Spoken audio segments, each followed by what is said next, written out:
दिवंगत शहाबुद्दीन जो कि बाहुबली जाने जाते हैं, तो बाहुबली की बेगम, शहाबुद्दीन की बेगम हिना शहाब जीत रही है या हार रही है? बाहुबली नहीं बल्कि डॉन कह सकते हैं आप जी। ठीक है, हाँ, वो डॉन की पत्नी है हिना साहब। अच्छा। और जिस समीकरण के आधार पर लगातार 3 बार से वो चुनाव हार रही थी, उस समीकरण को छोड़कर एक नए समीकरण के आधार पर हिना साहब ने व्यूह रचना रचा था, लेकिन वो व्यूह रचना सफल होता हुआ नहीं दिख रहा है। शुरुआत में ऐसा लग रहा था कि वो आसानी से चुनाव जीत जाएंगे, लेकिन चुनाव में अंतिम क्षणों में जिस प्रकार का की गोलबंदी हुई वहां पर, उसमें जेडीयू वो सीट आसानी से निकालती हुई। बिल्कुल सर, आपका क्या मत है यहाँ पर? सिवान से आपके हिसाब से भी हिना साहब चुनाव हार रही है, जेडीयू जेडीयू के खाते में जा रही है सीट। तो सिवान सीट देखिए जेडीयू जीत रही है, जेडीयू का मतलब सीधे एनडीए होता है।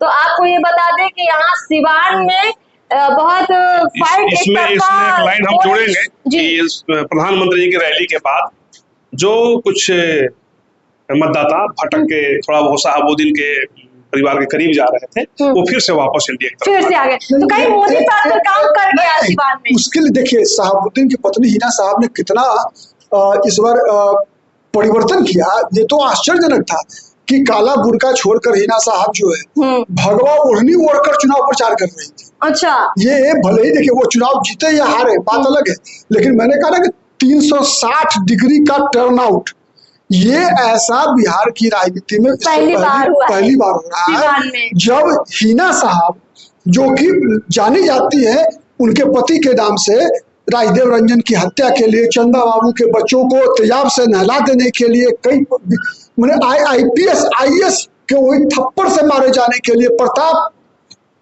गढ़ कांड के लिए जानी जाती है, और वो इस बार हिंदू मुस्लिम सद्भावना के प्रतीक स्वरूप, ठीक है, वो थावे मंदिर का जो है वो चुनरी ओढ़ के प्रचार कर रही थी।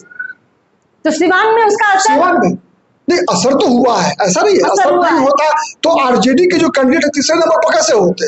आरजेडी वहां तीसरे नंबर पर है, हिना साहब मुकाबले में भी है, तो उसी कारण से है। सिवान का चुनाव भले ही हिना साहब जीत नहीं पाई हो, लेकिन उन्होंने एक सामाजिक समीकरण को बहुत तेजी से बदल दिया है, और सिवान में राजद का जो MY था उसको भी कहीं ना कहीं बहुत ज्यादा उन्होंने चोट पहुंचाई है। तो सिवान में राजद कहीं कमजोर पड़ी है। सिवान में MY 2009 में ही टूट चुका था। पहली बार वहाँ शहाबुद्दीन और शहाबुद्दीन के परिवार को ओम प्रकाश यादव ने हराया था, और वहां पर मुसलमानों और यादवों के बीच की दुश्मनी जो है 2009 से ही है। जी।